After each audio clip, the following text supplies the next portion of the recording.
Sim. Mas eu quero aproveitar, inclusive, essa sua perspectiva, Thiago, pelo seguinte. Pô, quando eu li esse livro aqui, eu falei, Kiyosaki é o cara. Isso antes da época de Sim, redes sociais, né? E você conheceu ele pessoalmente, você gravou com ele já mandou recados específicos para você. Nudes. Como é que foi isso? Mandou nudes. Como é que é? Nudes. Como é que é? Cara, pra pensar. Eu lembro que eu cheguei um momento, eu cheguei no canto do ouvido dele, Pete. Aqui assim. Aí eu falei assim, Hi, Mr. Kiyosaki. Holy shit. You have Suas a... interações com educadores financeiros são sempre assim sexuais, cara. Eles são sempre sensuais. Essa voz aveludada Não. já me conquistou, mano. O cara pensa, porque assim, é muito... Eu falei, Kiyosaki, you have a rich dad, but I'm the rich cousin. Holy shit. Aí, pô, Traduza. Você é o primo, você tem um pai rico e eu sou o primo rico, né? E aí ele deu risada e tudo mais. Eu expliquei porque aqui a Ele gente tem o deve ter primo rico. parado pra pensar quem comeu quem, né? Pra fazer a árvore genealógica do... Ficou complicado, Como né?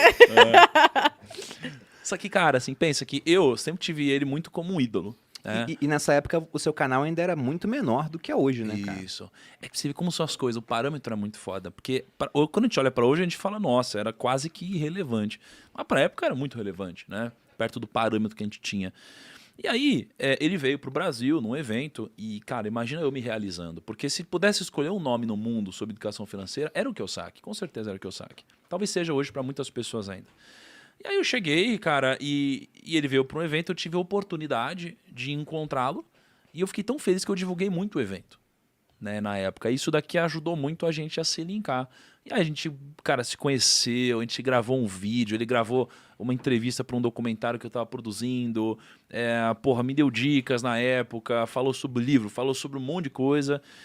E eu, cara, tava do lado do meu ídolo, né? Só que é diferente a relação. Hoje...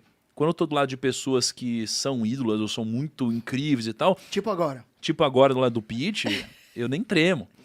Mas naquela época, imagina... Acostumou, né? Acostuma um pouco, né? Metido. Vai ficando metido, né? Vai ficando metido, né? É difícil a gente não se acostumar a alguma coisa. Dizem que a gente se acostuma a uma prisão em 7 dias. Olha como são as coisas. É isso mesmo, amor? Sabe que eu tenho experiência com isso. Eu tô Você tá sabendo, fiquei Thiago? só que você roubou um banco, não foi isso? Foi. Dois. Meu Dois. Deus. 2 bancos? Tá chegando longe a história, Tem só né? cuidado ali embaixo, Não, é deixa o que ninguém mais subir. tem no Google, é isso que é pior. Não, explodir Malu caixa... Perini roubou um banco. Esse é o que é mais procurado. Não, explodir um caixa eletrônico não caracteriza Não. roubar um banco. São Ah, não? diferentes. Ah, então- Você entra em artigos então é- diferentes da Mas, ao mesmo tempo, quando a gente gravou, teve uma parada que eu fiquei um pouco chocado. Por quê? Porque pra mim eu tinha a construção de um ídolo, né? E aí quando a gente começou a gravar, cara, eu fiquei era um normal. pouco dividido, assim. Tinha primeiro um lado que ele era normal e um lado que ele só falava sobre um assunto na época. Ele ficava falando sobre... Era o Obama e o Trump. E ele ficava falando... Não, o Obama... Não sei o que lá. Obama, fake money. E o caramba, e ficava metendo pau no Obama. E falava, o Trump é top, o Trump é top. E aí ele só ficava falando de política. Eu falava, cara, fala do seu livro. Eu queria ouvir daquele astro, né? E Isso era 2017. É 2017, né? Mas, cara, pra mim foi uma experiência incrível. Não tenho o que reclamar, entendeu? Mas, obviamente, a gente vai mudando nosso jeito de pensar. E hoje, o que eu entendo do Kiyosaki ele deixou um legado incrível pra gente. Formou uma legião de pensadores diferentes, né? Um pouco mais pró-empreendedorismo, fazer dinheiro e tal. Só que aí ele começou a mudar um pouco o próprio viés, a agressividade, coisas que realmente a rede social trouxe à tona que são um pouco diferentes do meu jeito de pensar, né? Eu acho que esse livro, você tem que tentar trazer ele para sua realidade. Então, foi bom você, apesar de mandar eu ler esse livro em 3 dias... te deu 3 dias? Me deu 3 dias. Porra! Você devia estar agradecido. É que você Você não devia tá viu o agradecido. WhatsApp. Ele nem viu o É que WhatsApp. você não viu o Você tem um... Mas você não veio o WhatsApp, quer saber quem confirmou. Ô, Lucas. O Lucão, né? Tem que conversar com esse Lucão. E né? aí, ao reler esse livro, eu percebi como ele foi provavelmente o livro mais importante da minha vida. Porque o meu pai me deu esse livro, e meu pai é CLT, sempre foi, extremamente avesso ao risco.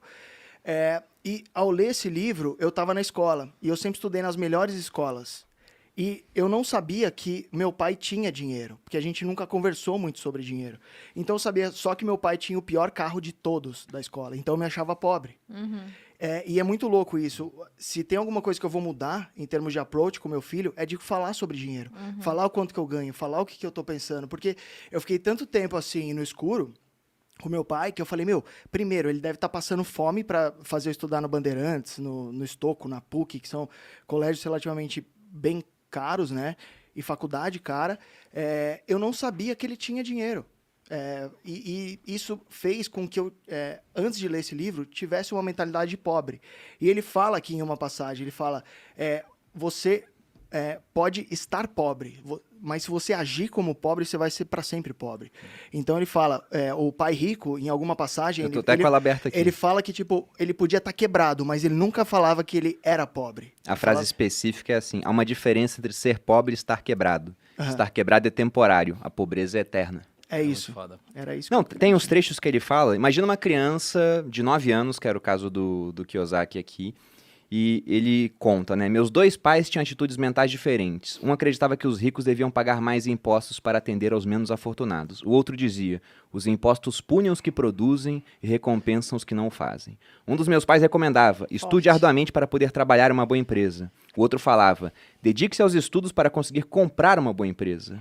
Um dizia, não sou rico porque tenho filhos. O outro, tenho que ser rico por causa de vocês, meus filhos. Um incentivava conversa sobre dinheiro e negócios na hora do jantar. O outro proibia que se falasse no assunto. Cara, Então você é vê, louco isso. eram opostos de fato. E esse negócio de ser pai, eu acho que até o Joel, Agora você eu já falei sobre isso com o Joel, é muito louco, cara, porque depois que nasce o catarrento, você fala, mano, eu não tenho opção ser pobre, não tem como.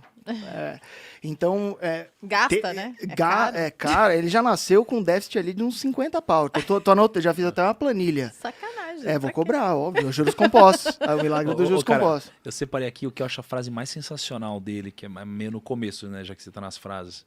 Pra mim, isso daqui é revolucionário. O cara falar isso, pra mim, é revolucionário. Impacta uma vida, uma geração inteira com essa ideia dele.